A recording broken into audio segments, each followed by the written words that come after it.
Is this thing on? Are you ready, Matt? You're listening to Box Office Bingers with Matt Diaz and Ernesto Santos. Good evening, folks. We have a wonderful evening's entertainment lined up for you. We know each other. He's a friend from work. Box Office Bingers. And the only way that I know how to do it is to find you a bloody good dump. He's my friend. I don't have friends. I got family. I can do this all day. You know, if you put your mind to it, you can accomplish anything.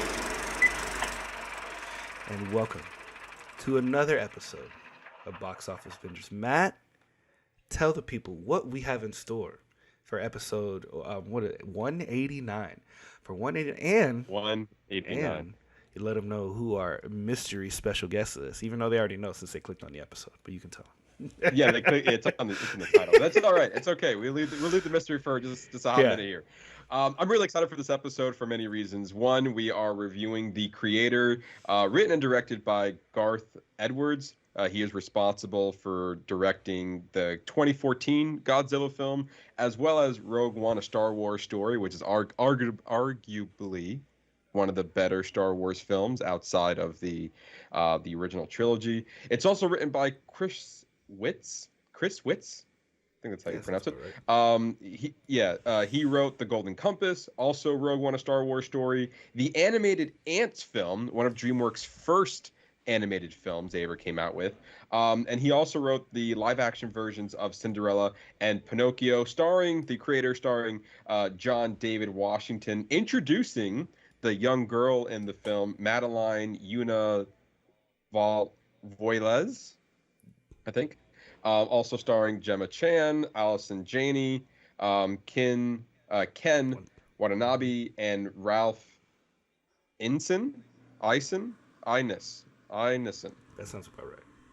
We'll go with that. One of those are probably right. Either way, I'm really excited to talk about this movie because it has this really intriguing vibe to it. The trailers was very inviting. It also felt new and original, and all those things, sci-fi, action, all that stuff. There's one person that we had to bring on to talk all about this with, and that's Brandon Hadnot, joining us once again onto the podcast. Hello, sir. How are you doing today? Hello. Doing great. Excited to be back on once again because I just love talking about movies with you guys. So thanks for having me. I feel like, if I'm not mistaken, again, this movie seems right up your alley. I'm sure you were very excited to watch this movie. Absolutely. when it dropped a few weeks ago. Did you know about this movie ahead of time, or were you like anticipating, was this a surprise for you that you saw the first trailer and like, I'm in? So the trailer was a pleasant surprise for me. That I think the first time I saw the trailer was social media, which happens a lot these days. I remember how like going to the movies as a kid, my favorite thing was like a shocking reveal of a brand new movie through a movie trailer, which is why I have like a strong habit of getting to the movie theaters early for the trailers.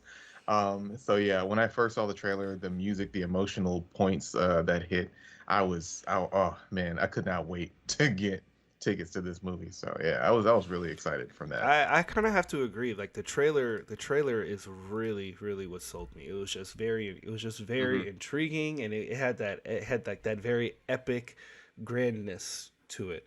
I mean, it's just this story of AI versus man. It's something that's very relevant, obviously, to our world today, and kind of seeing what that a possibility of what that evolution could look like. So, I mean, the premise in itself, and I mean, who doesn't want to see John David Washington? I'm such a fanboy. Like I can't even hide it. Like I think he's just such a phenomenal actor, and he does well in so many things. Right.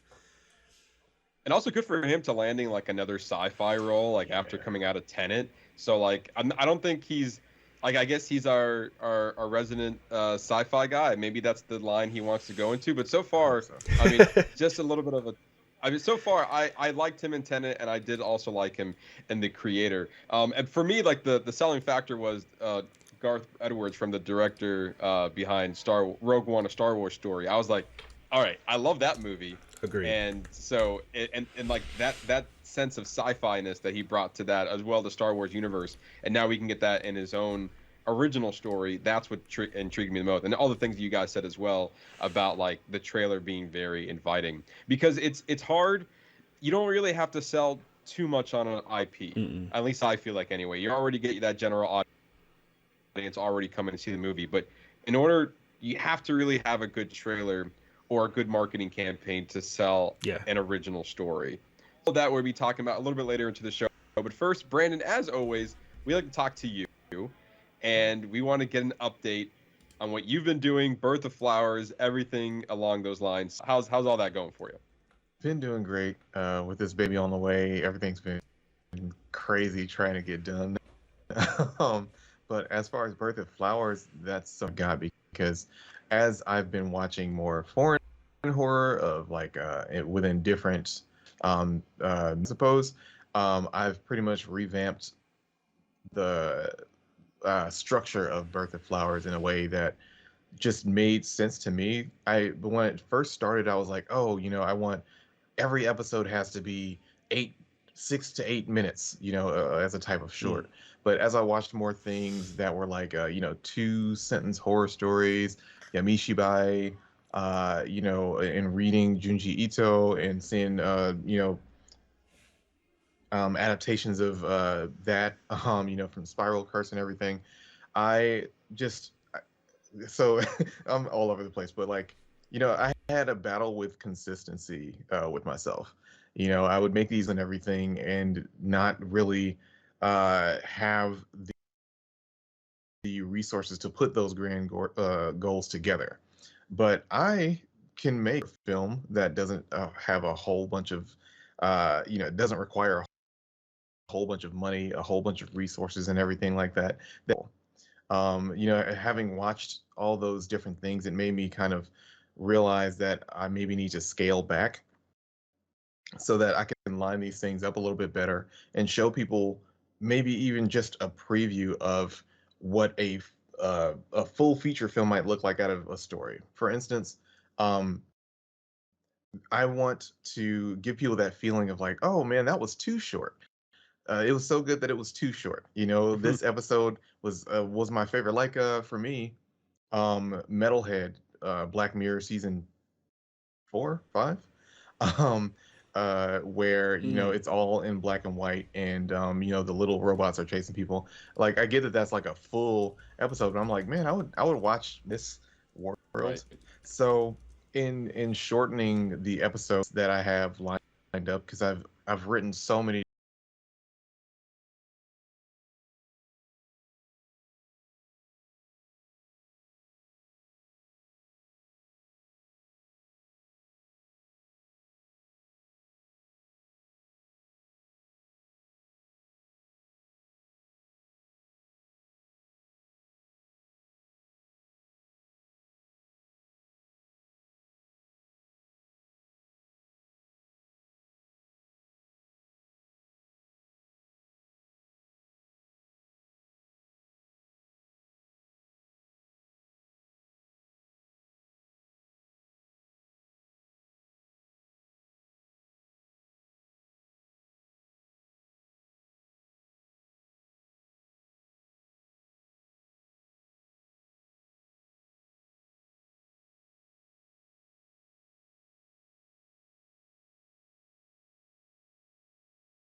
to Lakeith Stanfield's character, just because.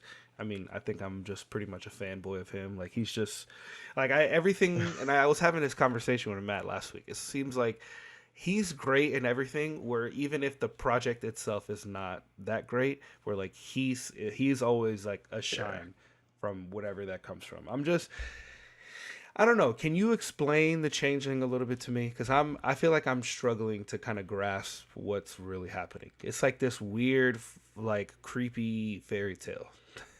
Yeah, and that's the right word to use, because in one of the trailers, Victor Laval, and he says the same thing sort of in one of the more recent episodes, but one of the things he says is, would you even know if you stepped into a fairy tale?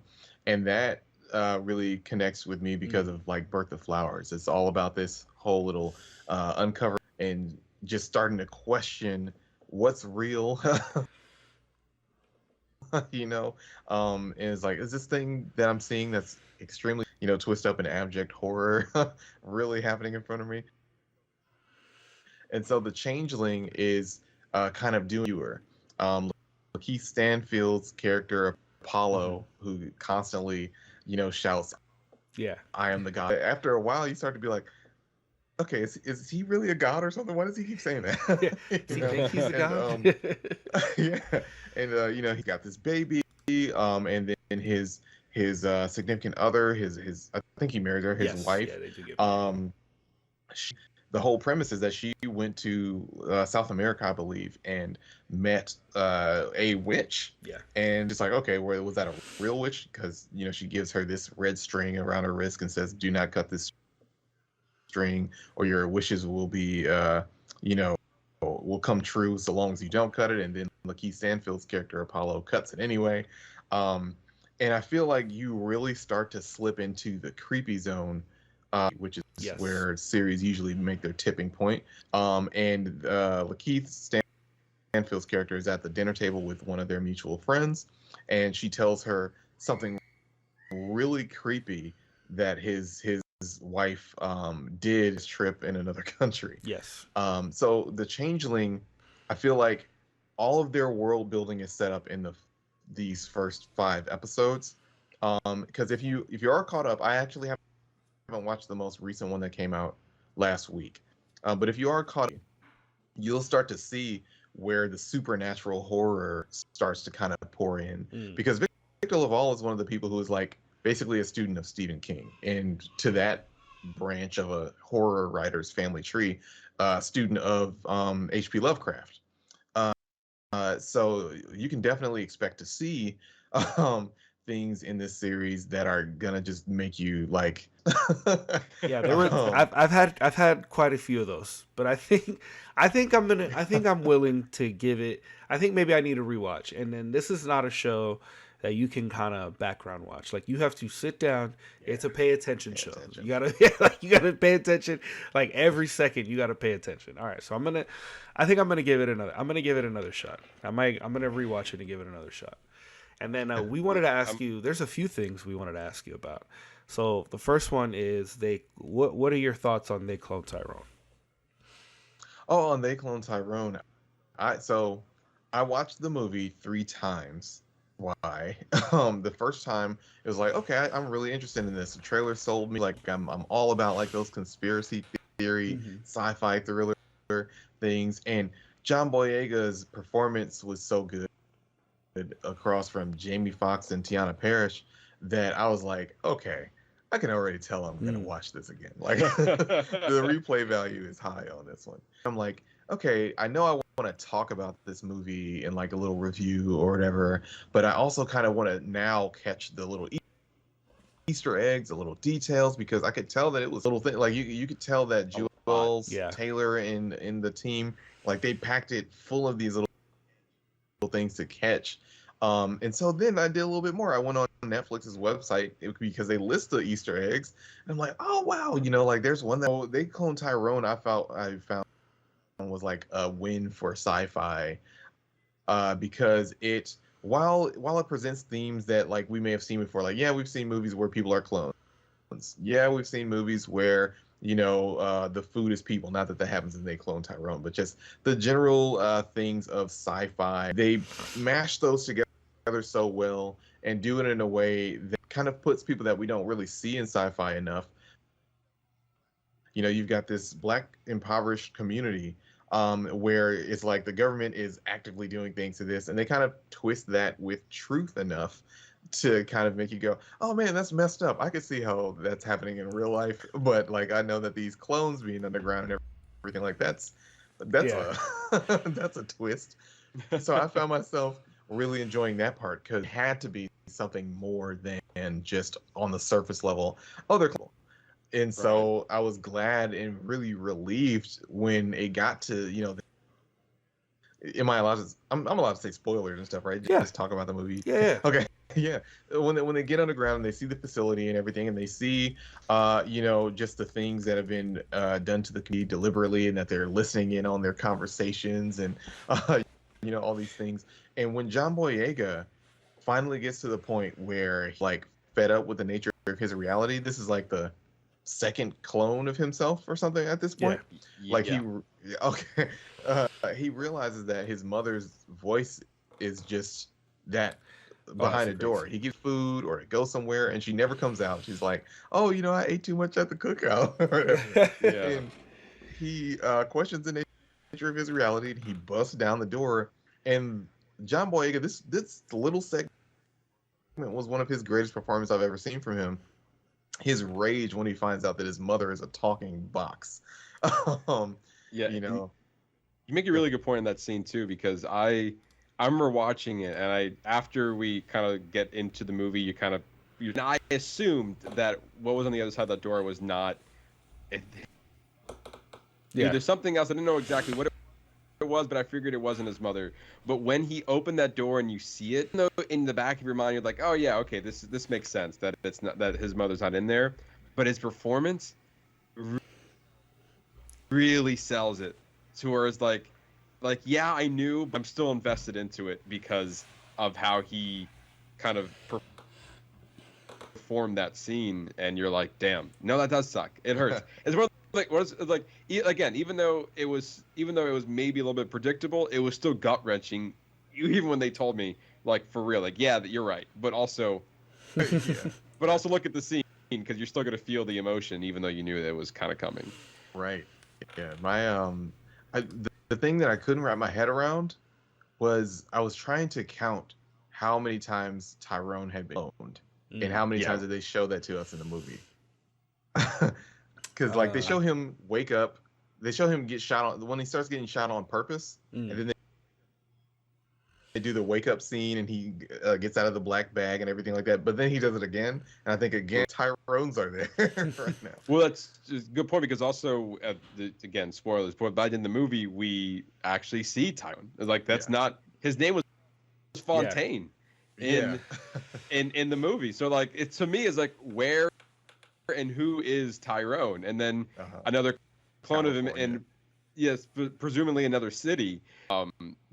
So it's kind of crazy that how many of these clones are out there in the world. We will never know unless they make a sequel and kind of expand on it. You know what I think is like a sort of the whole like social message in there. Like, okay, these are the people who typically deconstruct communities and cause the problem in communities. You got drug dealers, you got gangsters, you got people who are, just like out there on the streets and everything. And, maybe even like the police in some cases. And so my theory that a bunch of people might have said this, but is that in every city, they've got a Tyrone, I forgot, Jamie Foxx's character, and Tiana Parrish's character. They've got like those archetypes controlled in those entire neighborhoods controlled by like the forces that be. So like when Fontaine finally kills essentially like which is like the ultimate original, so we're told. It's just like, oh man, like what are the implications of of that, and how could we get a sequel? So there's another that we haven't seen yet. At least I haven't seen it. I can't speak to Ernesto, but I haven't seen it. Yeah. Okay, all right. That you kind of raved about on social media. Well, actually, let me back up a little bit. They Clone Tyrone was very much inspired. At least us devoting a whole episode to it was inspired by your, like we saw what you posted, and you're like, all right, if Brandon thinks this is one hell of a movie, and he's going out and like talking about it on Instagram and then making a whole video about it, it's got to be something. Our interest of watching it, but then after you blew it up, it was like, okay, this movie must be amazing. We got to go watch it now. So yeah, you definitely inspired that. But the other movie I saw you talked a lot about social media, and we haven't seen it yet. But so kind of no spoilers. But how was your thoughts on Talk to Me? Oh, I love Talk to Me. I bought that as soon as A24 put the statement out that it was available on digital, and I definitely want to get it on like Blu-ray or something just to, protect my physical media and collect it. Yeah, you have to do that. Yeah, understandable. So yeah, Sophie Wilde, who was the lead in that film, I can't talk about her performance enough. Like, see that in a theater, and to just really be blown away by somebody's performance in a movie that was by a pair of YouTubers, and that turned out to be one of the best horror movies of the year. One of my favorite experiences in cinema when it comes to horror in years. Wow. Yeah, I sometimes worry about talking up a movie too much, but with Talk to Me, I don't really worry about it because they have such good like movie magic going on in there in terms of just reeling you in, playing with the macabre and creepy horror stuff, the real thing, while still being fun. So I think that's why it ended up being so popular. It's just like, oh, yeah. Yeah, that tracks. Yeah, that definitely tracks. So can't wait for you guys to see it. I would love to hear what you guys think about it. And that one, that's one of the ones of 2023 that's like up here for me. Yeah, it's another one of those movies where it's like obviously we all have a list of like movies we want to watch. There were a few that based off the trailer I was on the fence about. I was like, maybe this might be good. I'm not sure yet. And in those type of movies, I typically then venture into, all right, what's the Rotten Tomato score? What is the IMDb rate? Other people saying that like kind of sway my vote of whether or not I want to watch it or not. And your blast on social media was the ones like, all right, he's raving about it, so there must be something there that I'm not seeing in the trailer that must be appealing when you actually watch the movie. So I was very much looking forward to watch. And also on a side note, you guys were talking about The Changeling. I just did some quick digging. The season finale is this coming Friday, so October 13th is the finale. So just to let you guys know, so it don't matter. I'm not sure they're down, but it's almost over. So yeah, I'm one. I guess the rest. Down. I think I'm one or two down. But that's good marketing to be out for the finale to release on Friday the 13th. Good, touche, Apple, touche. And then the last movie that we wanted to get your opinion on and get some notes on is Oppenheimer. I know we hadn't spoken to you since that movie came out, and I something about Oppenheimer. Yeah. I know obviously it's Christopher Nolan. He is Christopher Nolan. He's big, and they definitely sci-fi. This one maybe not so much sci-fi. It's more science, really. Yeah. Science at this point. But your thoughts on Oppenheimer? Yeah, science Oppenheimer as a film is one of those films that when I walked out, I had that kind of like euphoric state of like, wow, cinema. Watching the film, though, and like, I don't want to call myself a history buff. Like I felt like I loved history, middle school, high school, college, and everything. But specifically things revolving around the use of the atomic bomb, or rather just a boy and fat man on Hiroshima and Nagasaki, because I think everybody is like really interested in that. Like, while this extreme level of force and the horrors that it brought was so bad that we were pretty much like, yeah, nobody should ever use that again. I know that we did it, but like nobody should ever do that again. So Oppenheimer, it handles that carefully. But I did feel watching it, I was like, okay, this is all about like him feeling anxious about it and bad about it, but like I am not really seeing the people in the happening to, or like about to happen to. Like, I'm not saying like they have to show like the drop or anything like that, because I know that's been done before. The title of the movie is Oppenheimer. But I help but feel as I was watching it like, oh, like I feel like even though that's still a sensitive topic, that maybe that could have been explored a bit more. Now, performance wise, with the cast, the whole ensemble, like, bravo. Even a surprise cameo in there of who is playing President Truman. Right. Like, it all just comes together in a way that definitely feels poetic, definitely feels so deliberate in the wanting to get everything shot on camera. I don't remember if he had Hoyt being his cinematographer for this one, because I think there were some scheduling conflicts because of Jordan Peele's Nope having him and all that, but the cinematography was phenomenal. The things that they shot in camera and then seeing the behind the scenes after the fact blew my mind. And this is with every Christopher Nolan movie for the most part, but Oppenheimer, out of all of his, especially with it being something that's tied to like world history, that was really impressive, because I don't know if there's any other director other than maybe Denis Villeneuve who could tell a story that they did.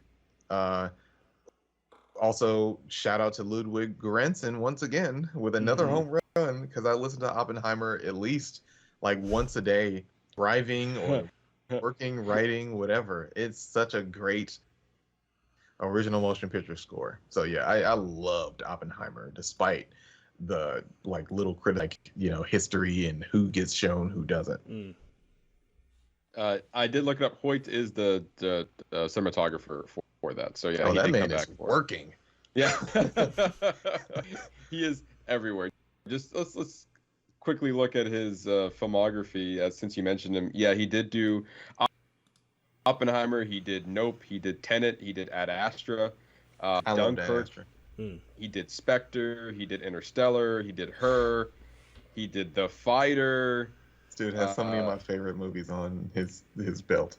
Yeah, it looks like based on what I can see, The Fighter was like his start. Like, he's done other things before. No, I'm sorry. He did Tinker. The Fighter was first, and then he went to Tinker, Tailor, Soldier, Spy, and then all the other films I listed after that. But yeah, it looks like he. Oh, sorry. No, go ahead. I haven't seen Tinker, Tailor, Soldier, Spy yet, which is a shame on me because I love spy movies. But even though I haven't seen it, I know about a specific shot in particular with a plane landing behind Gary Oldman and somebody he's talking to on screen. And this whole time, who did that shot? Yeah, that's like one of those shots where like everybody talks about it. It's like, oh my god. And it looks like he's only ever been nominated was cinematography for Dunkirk. I think it's going to be safe to say that he will be receiving a second nomination for Oppenheimer. And again, Oppenheimer I feel like is one of those movies where Christopher Nolan surprisingly has also never won an Oscar. So I think this will be Christopher Nolan's time to shine. Then nominated for 5, a lot for Dunkirk and Inception, and a writing nom for Memento. But yeah, I think it's safe to say that Oppenheimer is going to be in yet. And so yeah, I think maybe cinematography, maybe he might land it for Best Picture, Best Director. Sound. Who knows? We're speaking too soon. Sound, yeah, sound's another good one as well. Oh yeah, sounds great. But yeah, I know since we last spoke to you, there was a few. Those are the few movies that we kind of highlighted as like, next time we have him on, we got to ask him about these, because he's pretty passionate about it from what we saw. With that, Ernesto, what have you been watching? So there's only 2 things that I really want to talk about. The first one is I finished The Bear season 2, and boy, Ooh. let me just tell you, Matt, you weren't joking. Some of the best television I have seen in my entire life. Like it is crazy how amazing the writing is on this show. Like it just you can tell that the creators Christopher Storer and Joanna Kahlo, like they really know the restaurant industry and the people who are working without it. Like the character develop, like I loved how season 1 was all about the inner workings of the restaurant, and then season 2 is clearly all about the people and like how them funding and going through the changes of trying to open a restaurant, and like all the changes all the growth that they go through, like, and all of that is beautifully done. One of my favorite episodes is Forks, where you kind of get Richie's back episode. I was in fucking tears, like in the middle of the episode. Like there's just so many great moments. His episode, also Tina's episode, or even just Tina, I kind of mentioned last week, like her arc sprinkled throughout the whole season. It's just been like incredible. Like, and then the finale, just kind of how it all comes to a head, and like where you kind of see Carmi is forced into growth in through the shenanigans that happen through the finale. It really is incredible. And I mean, what else can you say about like the Fishes episode where they're having Christmas dinner? The Christmas dinner episode is like one of their craziest episodes. So much... Right? I was like, is anybody gonna help her? Is anybody gonna wipe down that microwave? Like the splat. Well, what killed it for me was like all the splatter all over the microwave. It's like, you know, you can think of when you're cooking for a big family like that, the last thing you're thinking about is like cleaning up. So I loved how even her kitchen at home was just like utter chaos. And then even her arc, she had her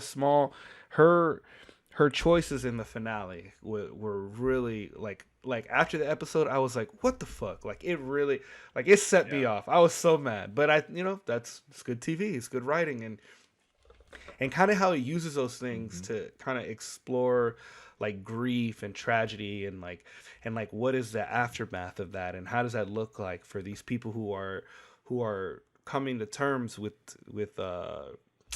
John Bernthal's Michael's death, and like how it affected each person in there. Like even Fack, like he had his moments within this season. But for I can't even tell you whose would be my favorite, because each character had their moments in this season, and all of them were well warranted. Like it was just really well done. Like I couldn't speak highly of about enough. This is obviously going to be one of my top 10 for the year. Yeah, I think that's easily for me as well. And the episode that makes also Forks. It's so beautifully done, mainly because like you see Richie as a character, and you've already had the stigma of his character for so long, and then this was the turning point for him that I honestly did not see coming. And you're like, okay, it's almost like this is how it feels to want to get up and go to work every day. You felt that, like you felt that for him. You felt that as anyone who has to be in the kitchen, in the restaurant industry, but just working in general. If you have a passion for something, you saw it there. Like, and then like the light bulb that went into his head, and the way that it was shot, and the way that it was like the quick episode, I was so blown away by it. I'm getting chills just thinking about it, because like there's a moment in the episode where he's talking to the guy who's training him, and he's telling him, he's like, why do you do this shit? He's like, why are we polishing all these and like, the whole reason for the name of the episode is called Forks. And he's just talking to him about wanting to serve others, and like the joy you get from when you feel like you're down and out and you're a piece of shit, like, and like you have nothing else to give. All you can do is to serve somebody else, and like to see somebody's enjoyment from that place. Like, and when they were doing the pre-shift and they were talking, like you could see Richie's like involvement, like you can see him in his eyes, like what a great performance he gave, because you could see like a light bulb went off in him, like like this is it, this is what I'm supposed to be. And like how that carried over into them opening the bear, it was just like they just gave him such a beautiful arc. And like for him, like especially from season 1, like they really set him up to be like the fuck up, like the just the idiot, like the one that you wouldn't expect that from. But I think that was the beauty of what they set for him. Like you look at him in the fuck up, but look, even you can come from a nobody and look what you're bringing now. Like, look, you do have value. Look at the value you're bringing to us now. Look what this experience gave you, like, because you opened yourself up to it. Like, even in the beginning, like, he's like, I know, where he had that, you know, he was talking to Olivia Colman, and she's like, well, I know that he did you a favor. She's like, well, I don't do favors. Like, there's just so many great elements about this, about like the series and just this episode, and I can't speak even more highly of it. Like it was incredible. Like it was just so well done. Like I would easily rewatch this season again. Like this is the original content we need. We need more of this. More of what the Bears putting out. Like all these other creators, they just need to step up their game, because the Bears coming for them. Like for real. And Jeremy Allen White is literally on fire. Like I've always loved him since Shameless. Like he's always been such a great actor. But I'm really excited for what he's got coming out. And I think I saw he's doing a movie with A24 later this year. It's going to be him and Zac Efron. Yeah, it's about like the wrestling. Some kind of wrestling. Oh, that's what that was. Yeah, I saw that poster they posted. Yeah, the Iron Claw. The true story of the inseparable Von Erich brothers, who made history in the intensely competitive world of professional wrestling in the 1980s, set to come out this Christmas. Yeah, I'm all about it. I'm here for it. Jeremy Allen White, Zac Efron, A24. Yeah. It's probably gonna be Oscar bait. Sure. I'm here for it. All of the women out there are gonna watch it for the plot. Yeah, exactly. Yeah, I'm sure. There's a lot of plot in that, so I mean, yeah. Jeremy Allen White is jacked, so I get it. Yeah, he is. I'm trying to it's funny too, because you even see him in the bear, and he's just like this. Like that's not a. That's not a this big ass bodybuilder. Sweater on. You should. Oh man. But I'm glad you got to it though. Because it is one of the great. And now that it's officially over, they just ratified the WGA ratified the members of the WGA ratified what they had AMPTP. So now the writer's strike is officially over. It's a year, because now they can go back to work with all the fair compensation they deserve, and they can continue to write great content like The Bear Season 2. Amen. And the only other thing, now that we finished The Bear, is we started Black Mirror, the new season. So Black Mirror Season 6. Oh, man. First episode with Salma Hayek and Andy Murphy, Jonas Awful. Wild. Oh, what an amazing, what a crazy concept. I didn't look, and Brandon, I was actually going to ask you to see if you knew, did they shoot that episode using actual deep fakes and AI? I honestly have to go back and watch it, because I think they did. I think especially towards examples in there, like when it comes to the episodes that they were showing, like within the episode, I think some of that stuff was, but most of it I think was just like costume changes and makeup for the crazy things that they were showing. But in particular, in the I think one of the down to the, is it okay that if I spoil the thing a little bit, like say what happens? I haven't seen it. Oh, I thought you saw it already. Well, dang it, Matt. No, Matt, you ruined it. You ruined it, Matt. Thanks. So, I don't want to hear. I can take off my headphones for a few minutes. That wouldn't be fun. No, but fine. But in general, I think that I think that some deep fakes were used throughout, but just not heavily relied. It makes me want to watch it again, because I was questioning myself on that too. Like, did they really have this person act this out, or is it just I haven't seen really anything. good. Yeah, I haven't seen anything else from him, Matt. But it's I I'm really excited, and we just started the second episode, and I'm pretty interested. It's got a very interesting, also has a very interesting premise, and what I like is that even so far, like there hasn't been anybody noticeable, because it seemed like for a little bit Black Mirror was doing this was like cameo of the week thing, like what celebrity's gonna be in this episode of Black Mirror, like, but this one seems to be all originals. I'm here for it. It's so good. It's so great. I guess I can't give too much away since Matt has failed me. It's okay. I do it to him all the time. I will say that this season pushes horror more than any of the other seasons, if I'm not mistaken. Which was a surprise because it was just like, oh, like kind of horror movies sort of with that. And I know that they've had playtests and that they've had Metalhead and Black Museum and everything like that, but this time the theme is horror or supernatural horror in some aspects. After episode 1, of course. Yeah. Right. Yeah. I for some reason Black Mirror is like a hit or miss for me as far as like. I feel well. Actually, I shouldn't say that. I feel like Black Mirror has been always a show that I've been sleeping on, and I'm always behind on because I remember watching, like, I didn't get into Black Mirror till like during the pandemic, and I know that show has been out. Like the first, I'm looking at here, the first season was in 2011, and then 2013 was season 2, and then 2016 for season 3, and season 4 was in 2017.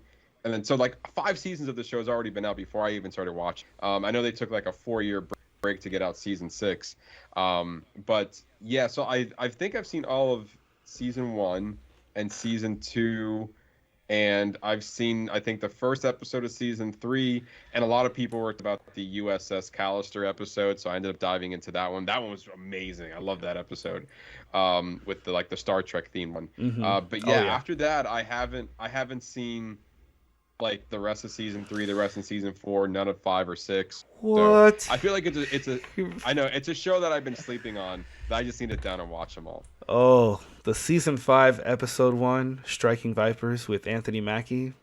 That is a wild episode. Wild is the word for that. That shit, like, if you want to just dive in an episode specific, you want to see some crazy shit, go watch that episode. You want a spoiler without context, Matt? Yeah. Panda bear. Panda bear. Yep. You'll get it when you understand when you're older, okay? Yeah. When you grow up. Well, Matt, that's all I got. Okay.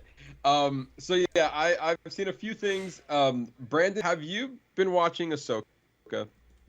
Oh yeah, I finished it. What was that, last week, the finale? Yep. Loved it. Really?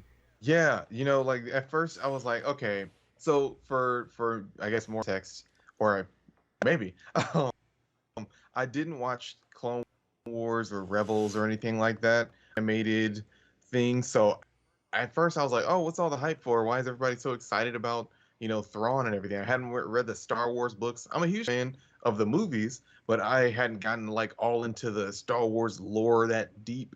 I had only seen Ahsoka as a character in The Mandalorian season 2. So yeah, I was just like, okay, this looks cool. Rosario Dawson looks a lot like the animated character that everybody knows and loves. So let me give it a try. And immediately I was like, okay, I hate Sabine's character. I don't do well with those characters who are like the screw ups, who are just always kind of like, oops, I caused everybody else to have a terrible life above everybody else's needs. And Sabine is that character. But the character arcs that they have for Ahsoka, Sabine, and even other characters that are in the series without spoiling anything, I found myself intrigued. Like, oh man, now I kind of want to go back and watch things like Rebels and Clone Wars and stuff, because it seems like I missed like a lot, which they seem to do a good job kind of covering those things in the live action Ahsoka series. But I'm still really curious as to like why Thrawn is such a feared threat to the galaxy and everything. And don't get me wrong, there's an episode in this revealed as shown in the trailer, but his presence is just terrifying. And I'm like, man, that that is owed to his performance. I forgot the name of the man acting that. I'm getting terrible with actor names these days. Lars Mikkelsen. That's his performance. His like posture and everything, the way, I suppose, those were, and on top of that, the makeup art and his blazing red pupils or irises, like it all comes together and just this amazing thing. Like I wouldn't be surprised if they won like some type of award for hair and makeup design for Ahsoka. The other thing, first place I saw this happen, but there's a fight in Ahsoka where someone force blocks a lightsaber, and you can see the force wind kind of affecting the blaze of the saber. I realized that they did that in episode 9 or 10 for the movie. Yeah, so I was like, oh, okay, well, that's not new, but I'm still glad to see it in a Disney Plus series, because usually the VFX kind of, and they don't really do the best. But between Andor, which I feel like used a lot more practical, but and Ahsoka, like Ahsoka had some VFX shots that just had my jaw on the floor.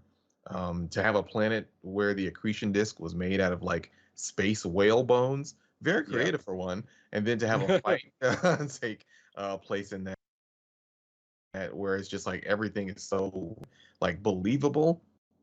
That was really impressive.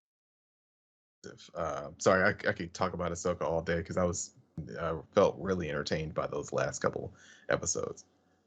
It's interesting you say that because I obviously I'm a Star Wars fan, and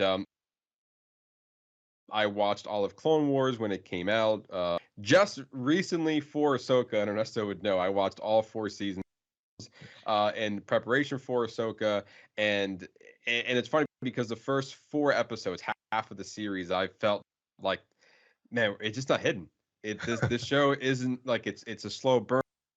I'm not connecting with the characters like I did in the animated series, so like it just didn't land. And then all of a sudden, the second half was like, oh, okay, now we decide, and it's like it started actually being something worthwhile, especially when they brought back a familiar face, and that was what driven the whole episode by when they brought in Thrawn finally into the fold. So I'm not sure if you don't know, but Lars Mikkelsen was the voice. Didn't know that.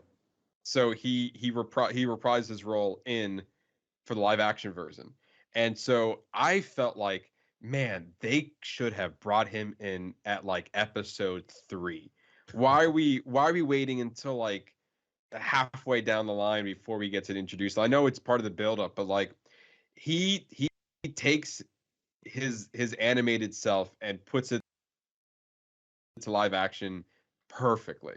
Like his cadence, his like when watching Rebels, and that's mainly season 3 and 4 of Rebels, you get why he's a threat, and it's not necessarily he's doing anything he's a strategy man. He's a war man. There's everything is calculated, and then when you see that kind of come to flow, and you see him talk about it, and then you see him like orchestrating his plan, it's great to see, like just how that unfolds. It's like almost you're rooting for him to win. Almost is like, man, he go wrong, right? These heroes are just interfering with his plan. I orchestrated plan. And so just great to see. Also, rest in peace to Ray Stevenson. Oh. He did one hell of a performance. One of his, and I don't know what they're gonna do with this character moving forward, but it's a shame that we just can't see more of it because it was fantastic. I think his silhouette alone, so menacing and so like, wow, I haven't seen a Sith look this cool since like I was a kid. that was just chef's kiss. Sorry, I just had to say that. Yeah, but you're not wrong. It's like his presence alone again, kind of, and just like the way that he presented himself, like, and then the way that he was different from like the other like bad guys Sith is like he's like I have my and he's not just there just killing people for randomness. Like he spared lives for a reason that we don't know. Like there's another plan in place that he has and we're not privy to. But just like there's so much mystery with his character. I really wanted to just dive into, but who knows if they're going to continue his character or not? Maybe recast it, but I'm not sure if the performance is going to match if they decide to recast his character. But yeah, I will say that the second half of Ahsoka definitely picked drag for me. And I was getting a little worried too, because I'm like, man, Filoni, what are you doing? I don't want to say that Filoni stuck the landing per se. Other reviews were praising the finale, and I was like, the finale was fine. I think what I can give praise for was that, without spoiling anything, that it isn't over. Either the story is going to continue, or it's going to continue in the movie that he's working on. So, like whether, like I do like how there is a continuation factor to it, where I feel like most of the exception of Rogue One, there's like an ending to it. And I was like, we don't necessarily need to end it per se, but I'm glad that they're moving forward. I was worried they're just gonna wrap everything up in a single episode and that was it. So yeah, and I did run into a few issues with like the performances, even Rosario Dawson and the actors who played Sabine Wren. It's like it didn't match what the animated version gave me. I was like, there's something a little bit off about it that I just couldn't get behind, and I don't know why. But overall, it was definitely better than like Mando season 3 and Obi-Wan for me. As like out of all the lists we got it's Andor, and then maybe season 2 of Mando, and then it's Ahsoka. That's at that fair point. That's super fair. Ernesto, I'm actually quite curious to hear your if you can. I want to play a game with you, Ernesto, to see if you can see which one. I'm always fun with these games, you know. I'm catching up on classic horror there, Brandon. Around this time every year, I feel like horror is a genre that I've never been. It gets a little spooky. I always felt like there wasn't much there for me. Yeah. And lately, throughout the years, I feel like that I'm stepping my foot into the genre. I want to, and so now I'm trying to revisit the classics. So out of these 4 movies, Ernesto, I want to see if you can try to guess which one's my favorite. Brandy, you can play along as well. The 4 horror classic movies that I saw was Friday the 13th, Trick or Treat for the first time, The Exorcist, the original, for the first time, and Child's Play. So I saw those 4 for the first time, and I have my opinions for all of them. But I'm curious. So Ernesto, which one do you think is my favorite? So let me just ask, can I give you, so is there one that you loved and one that you hated? Yeah, that's fair to say. Okay, so I'm gonna give you both. I'm gonna give you so it's Friday the 13th, Trick or Treat, Child's Play, and what was the other one?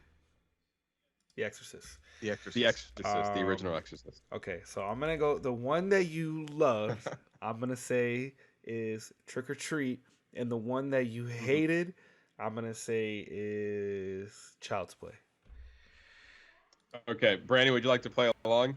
I'm not sure if you can pick out my taste in movies, but I'm curious if you can try to. Let me get the movie titles again. It's The Exorcist, Friday the 13th, Trick or Treat, and Child's Play. Okay, I feel like, surprisingly, you hated The Exorcist, and your favorite. I'm just. I feel like I'm just picking random ones. It's kind of, but your favorite was Friday the 13th. So I will say this: Brandon is half right. Oh, I'm completely wrong then. Brandon, you're completely wrong. Oh, okay. Brandon's half right. I did not like The Exorcist whatsoever. Did not a bit. It was drawn out. It was slow. We were cursing for no reason. Cursing that was in that movie. Wild things. It's like none of it. Like I feel like to fight in the scene, we cut to black and then we slow it back down again. I was like, "What are you doing? Like how? Like crazy stuff would happen. Cut new day." Yeah. I'm like, "How the hell did you get out of that situation?" Doesn't matter. I don't need to see that. Apparently, I was so frustrated with that movie. By the time it was over, I was like I think after the first hour, man, and at one point in the 1973 as the scariest movie of all time, I was like, nah, man, that ain't right. I mean, but you're comparing are scarier in my opinion. Yeah, I agree. The sequels are scarier. Okay. You're also comparing it to like Mike Flanagan. Like and like other amazing shit that we've seen. Like I get it. Yes, and this movie came out in 73, so this could have been the scariest movie for 1973, but 40 years later, it doesn't hit the same. More context to that too, like this is 1973. This is more nuclear families that are tied to Christian religion and stuff like that. So to them, it was just like, oh my God, you got upside down crosses and heads turning around, all these things. And so I can see why. That was insane. I don't know how I saw that movie as a kid, but yeah. So I'd say try to give Exorcist 2 and a try when you got time, no rush or anything like that, and then watch a Netflix series called it's like a French horror thing, because there are a lot of callbacks to the Exorcist film and Stephen King books and stuff that I think you'd enjoy. Yeah, so with The Exorcist, I might have been like, okay, maybe if I like the original, then maybe I want to go watch Believer. Which it was like, I don't know if I want to watch it, but at the very least, I'll watch the original because it's a direct sequel to it. And I wasn't that thrilled with the trailer. And then I was like, let me watch the original to give it a chance. Watch the original, didn't like it. Then I saw I was getting overly negative reviews on Exorcist Believers. So then I was like, you know what? This ain't for me. Maybe this whole this whole franchise, not about it. I'm not gonna waste my time with it anymore unless I'm given more reasons to kind of dive into it. At least you try. But yeah, at least I tried it. At least I gave it a shot. You're right. Hey, that deserves a hand clap enough. Trick or Treat was fine. I didn't really get much out of it. I didn't even realize it was like 4 or 5 separate stories that kind of amalgamated into one story in a way. So that was fine. Maybe this is like little sack boy with a lollipop was just memeable enough and eye catching and put them on posters and it'd be great. But as far as movie itself, it was fine. Friday the 13th was another one of those movies where you see the original, you see what they're putting out. The spoiler with this Jason's mom at the end was a spoiler for me. Like since you hear about Friday the 13th, you always hear about that, that being a stigma for the movie.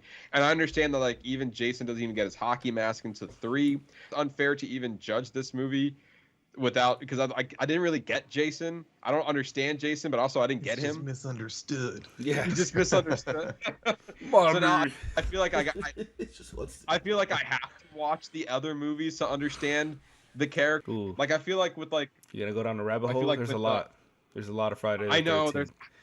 I don't know if I want to. Maybe I might watch a video or something. But I feel like I just didn't get the when I watched that for the first time last year. I got Freddy Krueger. I understand his deal in that movie. With this one, I didn't get him. So I feel like I have to watch the other, just get a glimpse of what Jason's all about. And then to maybe your surprise, Ernesto, the one I liked the most was Child's Play. Really? The original, the intro one for Chucky. I don't know. It's funny. I like it. It really, I had a good time watching that one. It's just like Chucky just like being coy and like doing sneaky shit the whole time. Then when he reveals himself as like a possessed doll, that is hilarious to me. He was just going out just crazy, just cursing, and like they really embraced it. And I thought they're using some clever, camera tricks that a lot of was I think his first person view, like when he did that kills. And I thought maybe it's 1988, maybe they don't have the technology to do what they wanted to do, but no, they embraced it toward the end of the movie. of like what they wanted to do with the character, and I thought it was a lot of fun. Like that franchise that made me want to watch the sequel. Definitely so do. to see like what else Chucky and his craziness has in store. Because I've always been interested in watching the series because I heard a lot of people say good things about it. So they just hit season 3. So I don't know. I might be going down a Chucky rabbit hole. I like Chucky. Chucky's the one. It's like a good. Too. Yeah, it's like a good horror. For me, it's like a good horror comedy. Doesn't take itself too seriously. There's a nice. Definitely campy. Yeah. It definitely campy, but it works. That campiness works for the movie.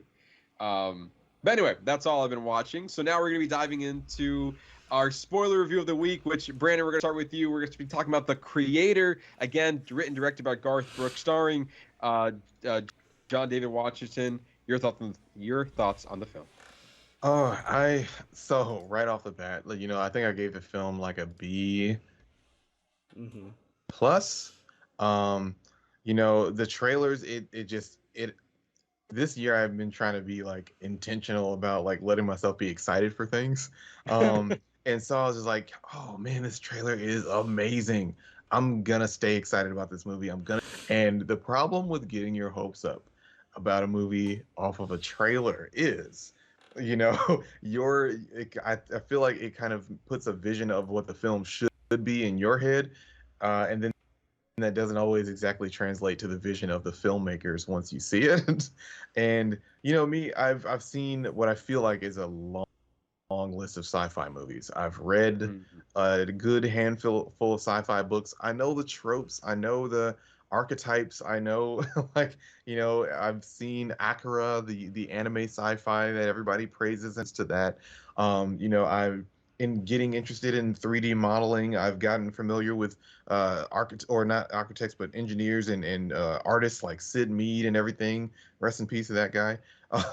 So The Creator, from the trailer, I was like, okay, I clearly see these references and these forms of inspiration in this. Okay, what's it going to do to go beyond that? Because it looks like a visual masterpiece from the trailer that I'm really excited about. I go and see the movie, and the movie is good, but I was expecting like jaw-droppingly phenomenal and groundbreaking and all these things. Now, don't get me wrong. Industrial Light and Magic, phenomenal work on VFX, CGI, all things in between, how they built this world and just made all these things look applicable. They made these things look like you could walk up and touch it, like it's something that would be used in real world technology. It looks like they did their homework on things that they've designed in the past by hand, from mini structures and everything versus what gets used with CG. So all of that in terms of the world building, A+++. Story, I kind of felt like it fell flat towards the end. Like they do some great things in battle in this movie, especially with some of the weapons that are used, especially the running bomb. Terrifying concept. Oh my god! It's a great scene. Yeah, I agree. That was on the edge of my seat for that. That's terrifying. Massive tanks. Also terrifying. But we've seen that in Avatar, which doesn't necessarily mean a bad thing. It's good to have that and kind of just use it. It's really how you use it. Yeah. Story wise, it's just like, okay, go secure the weapon. Okay, what's the weapon? Oh, the weapon's a kid. Okay, all right. It's like we get that. Obviously you're gonna fall into the Papa Bear mode with this kid who you're not supposed to love because it's not a real human. Blah blah blah. Fifth Element. Leon the Professional, The Walking Dead in some aspects, not necessarily on like the person isn't human, don't love them, but just like the aspect of like, okay, grown person taking care of child has something special about them, whether they're immune to the virus, The Last of Us, all those sorts of things. Like we've seen these stories, we're always going to fall for them because they always tap on our heart. That part worked, where it's just like, oh, I don't want to die. I don't want to get terminated. It's like, oh man, you got to protect this cute little girl. Like, don't let anything happen to her. Obviously, they had me there, especially now, as a guy with a family. I was like, oh man, this is tugging on the heartstrings. But I just felt like something was missing, and that missing thing was just a stronger screenplay. I, like everyone else, am very impressed that for what was it, I forgot what their budget was. It was like $400,000 or something like that, or 80 No, million. not that. 40 million, $40,000. 80 million. Sorry, Still a but small the budget way though the for a sci-fi. headlines Yeah, were talking very about small it, you know, budget. Yeah. yeah. So and to do that on a $4,000 camera, well, obviously, you know, they had like the arms, all the things that you would need for behind the scenes on a set. They had those things, but the type of camera that they chose to shoot with and how they decided to go about gaffing and lighting and all of that, very impressive. But again, I thought that I was going to go in there and get something that took these tropes of sci-fi and these aspects of sci-fi that are very common and do something new with it. And what was my beef is that, for the most part, story-wise, they didn't. Now, the Nomad, terrifying device, weapon of destruction. Yeah, Let's absolutely. start there. Yeah. The running bomb, Nomad, like those were things that I don't think I had really seen so much before in terms of like, wow, that's really interesting. And the way that they showed that thing in the sky at different types of day and different types of weather, really had me. I saw it in a theater that was a Super DLX, which is like I wouldn't say the equivalent of Dolby Digital because it doesn't have the darkest black pixels like Dolby Digital does. So that might have taken away a bit of like my experience. I'll say that. Sorry if I'm like rambling. No. I'm thinking about the film in the different ways that it connected with me and the ways that it didn't. But have you guys seen the movie AI that came out like, what was it, 15, 20 years ago now? Yeah, The one with Steven Spielberg. I think that was his. Basically, this small child, he's a robot. You got artificial intelligence. Humans are treating them like, well, they're not human, and they are doing terrible things to them. And essentially, I don't want to say it's the same movie because you don't have the level of action and destruction and everything going in there, but the concept is similar.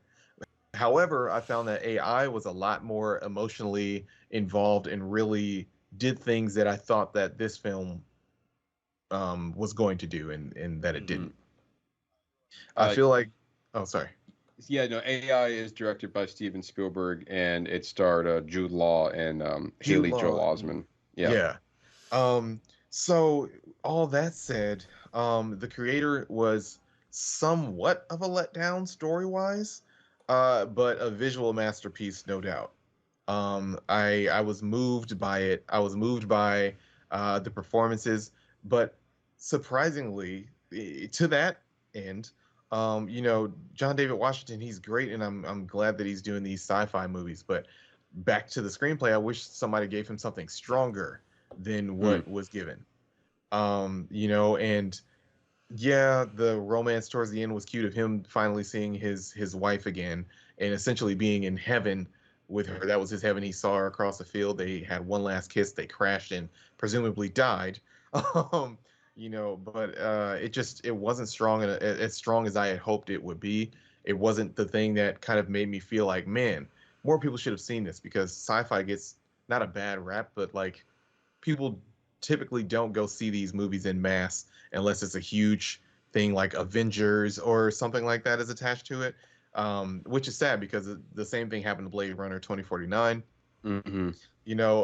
So I'm just talking out of my backside here. I didn't look up the numbers that creator put up in the box office that weekend, but I was almost in an empty theater on the Thursday that it came out before the Friday that the typical showtimes were.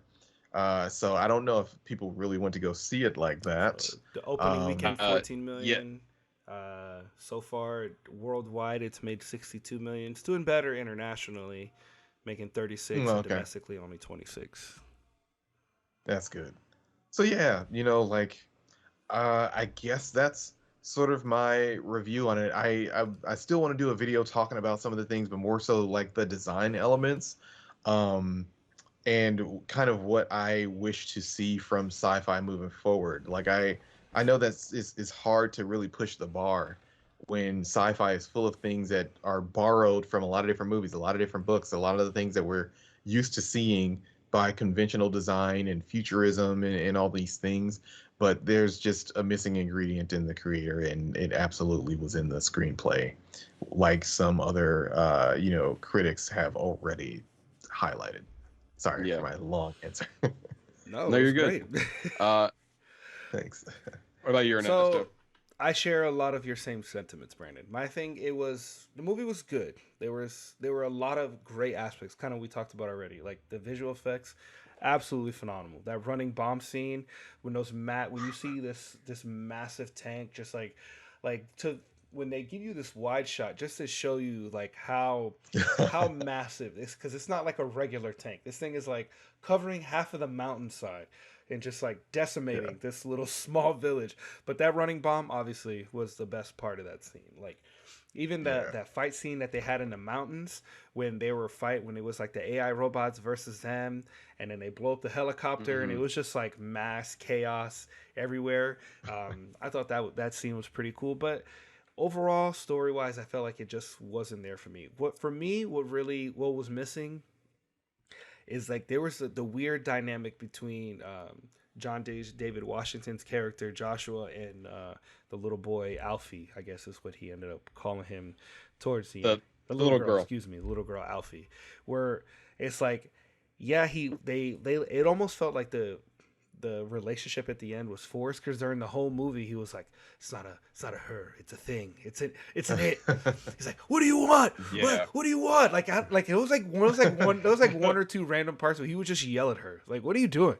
Like it just really threw me off. Like for me, it was just jarring, because then at the end you're supposed to believe that obviously this, we find out that the weapon was molded off of Maya, his wife's womb.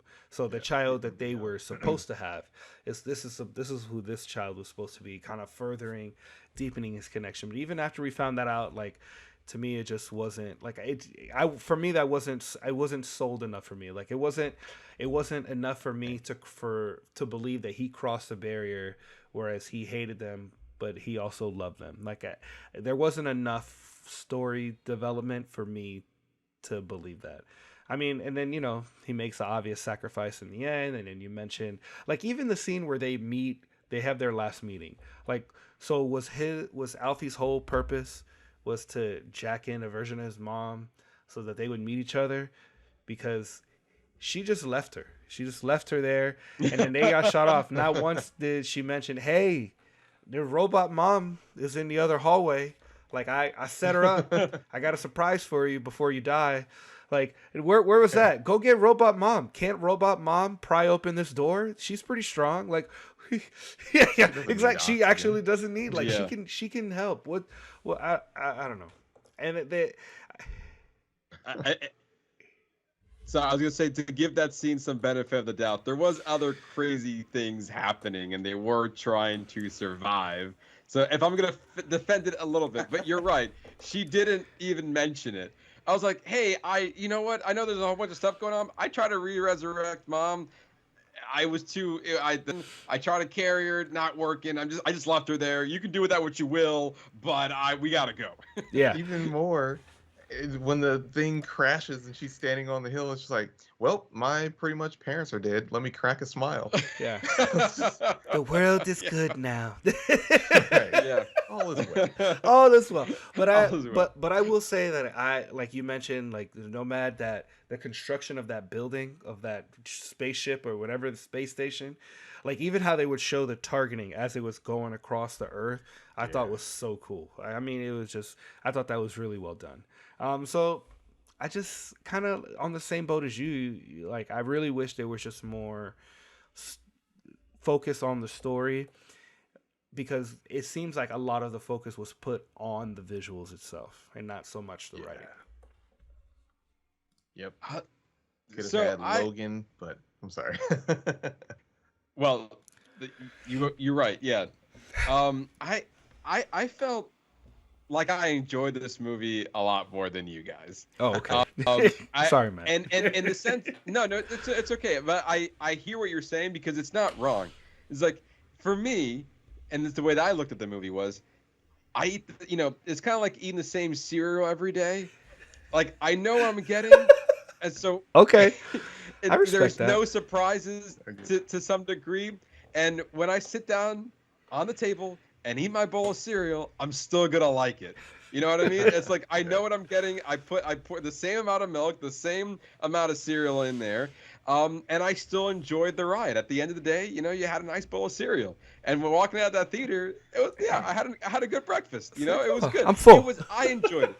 I'm full. I'm full. It like what I felt like this movie was gonna be. It gave it to me, and along the way, I was impressed by a lot of other things. So like, and it also. Ernesto would know this as well, and Brandon, I'm sure you have as well. We see a lot of movies. You see a lot of shit out there. Yeah. Like we're shoveling through a lot of it, and we're just like, man, that's not a good movie. Yeah, and I'm sure we've all seen our right, exactly, and we've all seen our fair share of not so great sci-fi movies. So it's nice to see one that, even though it didn't, to your point, Brandon, transcend the genre, at least it met it. It met it, and it took it in strides to the point where I was like, the visuals are really cool. I'm actually really impressed that for $80 million, you see, and especially Ernesto and I, we talked about in a previous episode about the summer blockbuster numbers. We saw some crazy numbers of how much money they put into these movies, and especially for the big budget ones. It's nice to see that a sci-fi movie of $80 million can give us that. So in the sense, it's like, so it can be done then. What you're telling me is that you can give me a great looking movie for a low-ish budget. You did that under $100 million. If you would have told me how much this movie would have made, or this movie cost, I would have told you at least 120. So the fact that it's 80 is like, that's really impressive that you were able to do that. The story was a little bit like, there were moments in the movie where I was like, we're running a little long here. Like I looked at the watch, it's like, oh, we've still got an hour to go. That's not let's move it along just a little bit faster.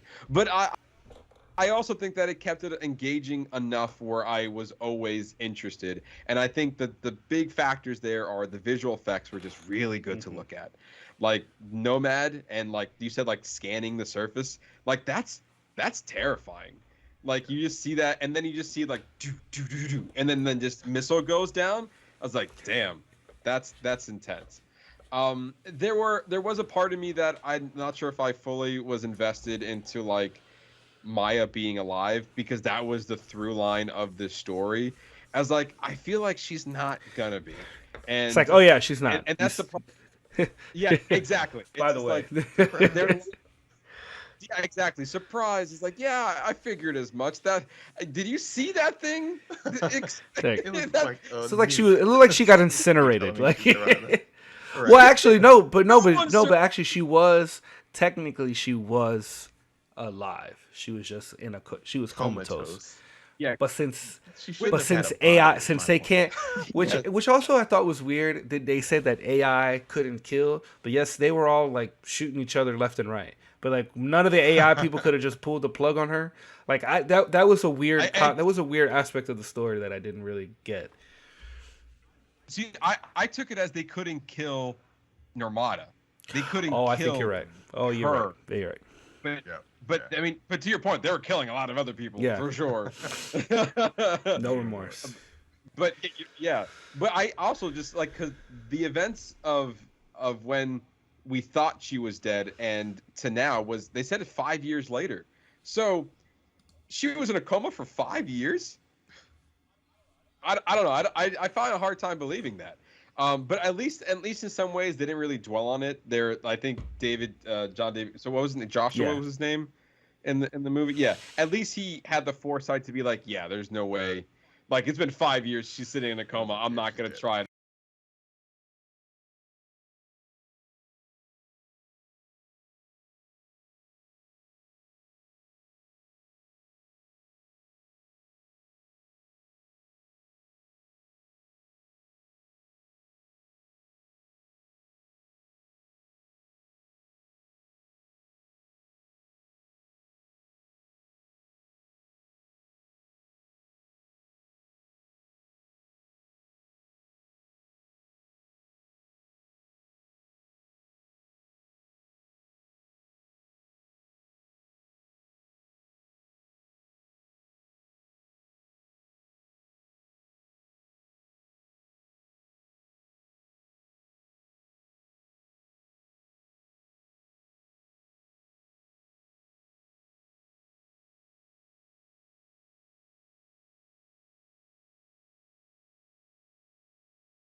situation. As like it just spoon feed it to me in this particular Show the case. scene where they're like, oops. Yeah, just be or something, or just say, yeah, that was us, and we are actually afraid. Like, I more under the perspective of the villain, like more motive on the villain's part, because technically the villain of this movie could have easily been Allison Janney or the other military guy that was toward the end of the movie, or Nomad, the machine itself. Like, that is a scary machine, and we just can't let that out there any longer. Like, I would have been okay if that was the plot. It's like, that thing can kill anything. We're like, everybody should be afraid of that thing. So I wished I just got some more clarity off of that.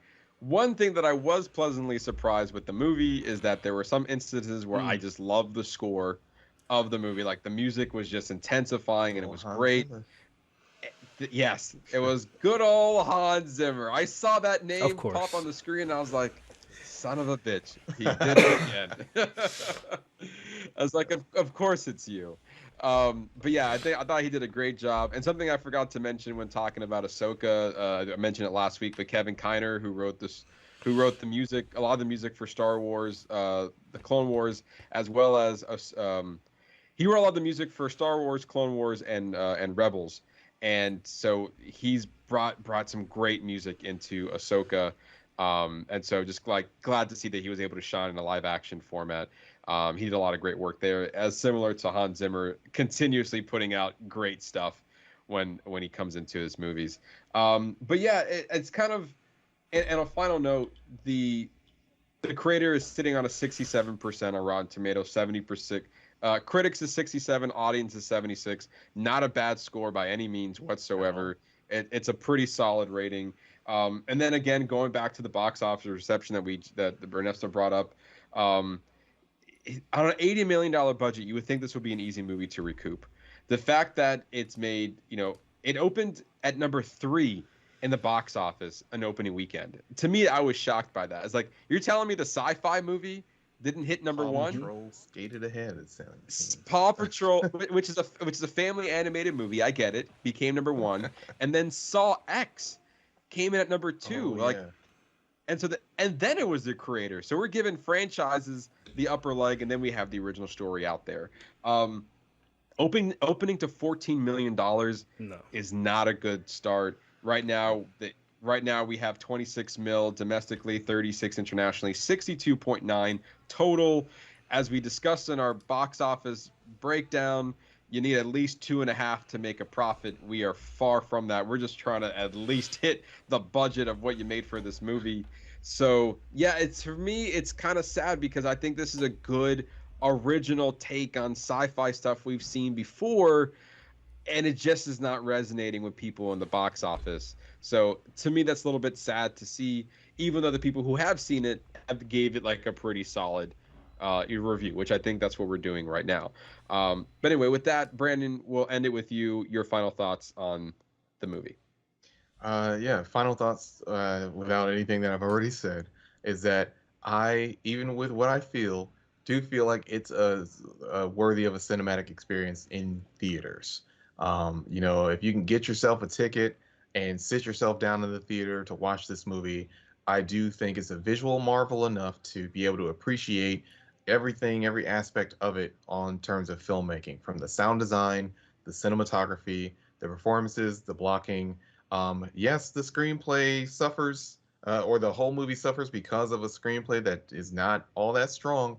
However, I enjoyed my theatrical experience of seeing this movie, and it's going to be interesting to see what happens when this is available on digital, when it hits streaming platforms like Netflix and everything, which becomes more accessible for more people to just sit at home and watch it however they please.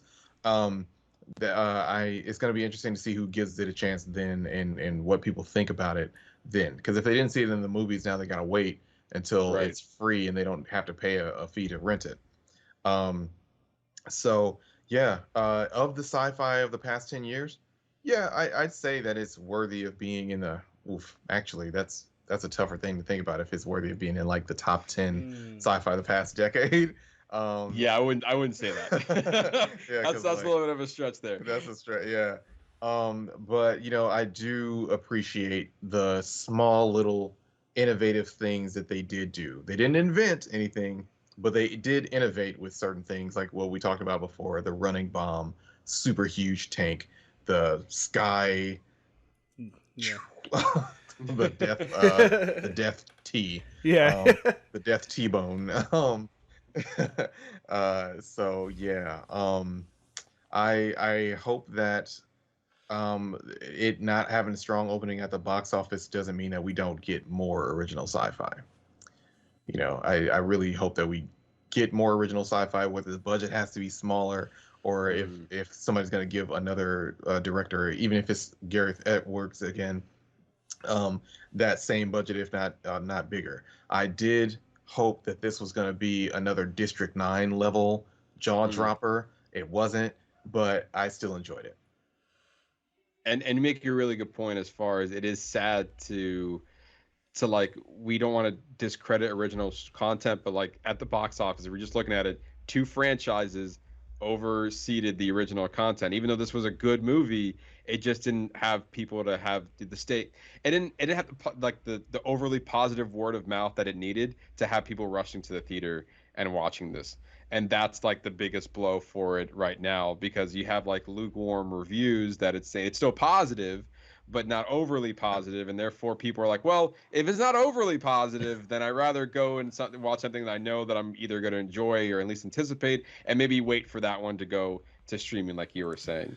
Ernesto, your final thoughts? Kind of what I've already mentioned before. It was fine. There was just some, like, this to me is a clear example. Like, no matter how beautiful your film is, that if your writing suffers, that the film will 100% suffer. And we unfortunately did see that.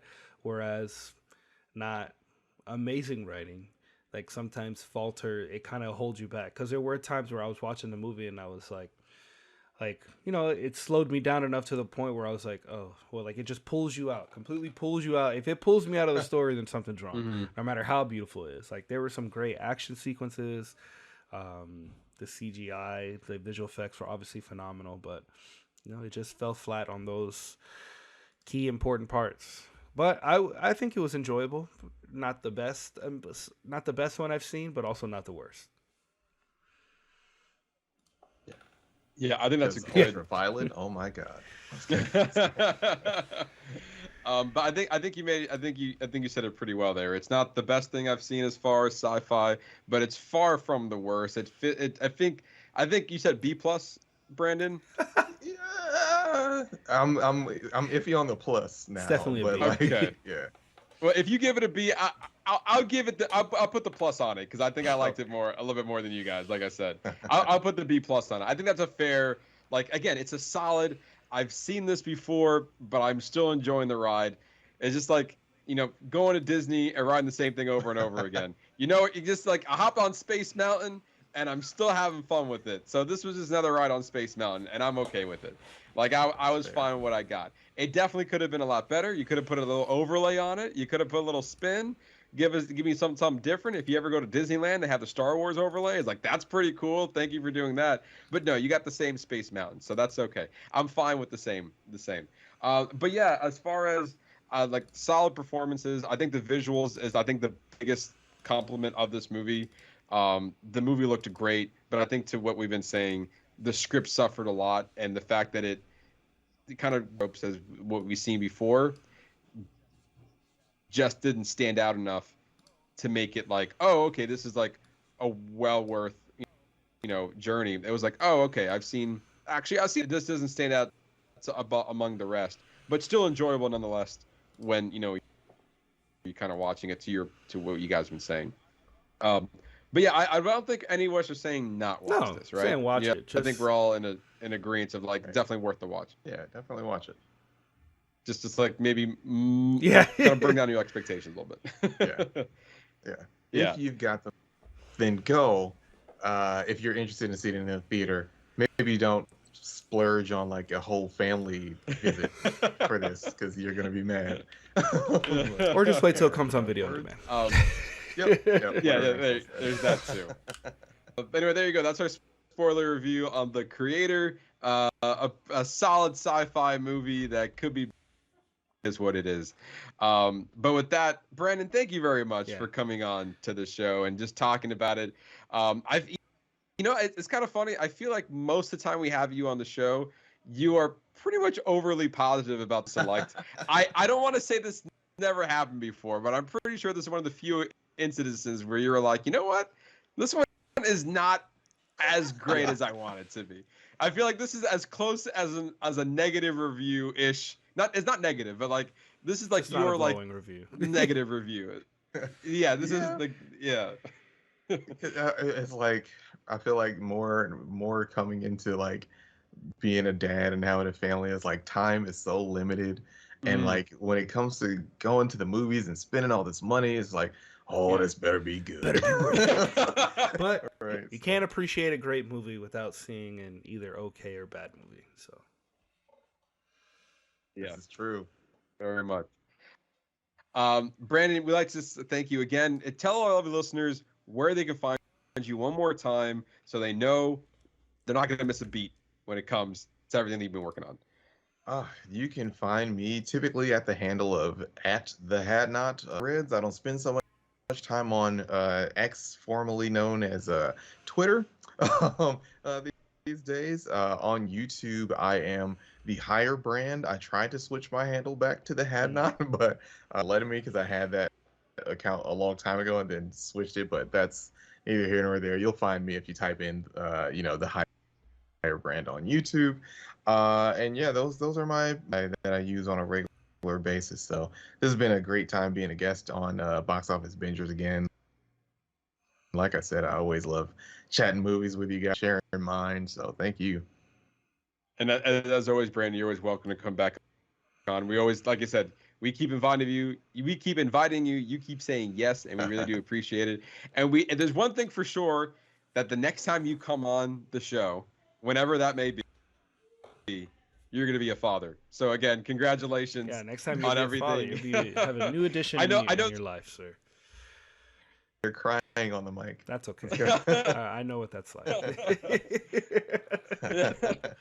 And I know that we were even for this episode, we were like, when is this baby coming out? I was like, oh, we got to do this sooner rather than later, because it's gonna. Because you're like, oh, it's only a couple days to the due date. It's like, I don't know much about being pregnant or babies, but what I do know is that sometimes they come early, and so hopefully. Got that, so there's that. Let's look. I said it so fast. Tell our lovely listeners what they can look forward to. So next week we are going to be reviewing the foreign film Past Lives. It's a kind of a beautiful love story, kind of talking about love, loss, memory, and identity, starring Greta Lee, T.U., and John Magaro. It's got some high praises from the critics, the score, the characters. It's available on video on demand, so I'm looking forward to. I've heard a lot of good things about this movie, so I'm really looking forward to reviewing this next week. It will also be within our foreign film of the month. And so I know we just had one, but we're doing it again. It's new month, new foreign film. And as we typically try to do as early as we can, this is going to be one of those that we think it's going to be in the Oscar contention. So that's why we're kind of giving it a look. And if it is, then we got a little check mark on us that we got it done a little bit earlier than we tried to do. But yeah, if you want more from us, you can always follow us on all of our social media channels, on Instagram at boxoffice_bingers, our Facebook threads and YouTube and TikTok page at Box Office Binger without the S. Brandon, again, thank you very much for joining us. Just talking about movies is always a great time having you on the show. And more movie fun, you're not going to regret it. For that, I've been your host, Matt Diaz. Ernesto Santos. See ya.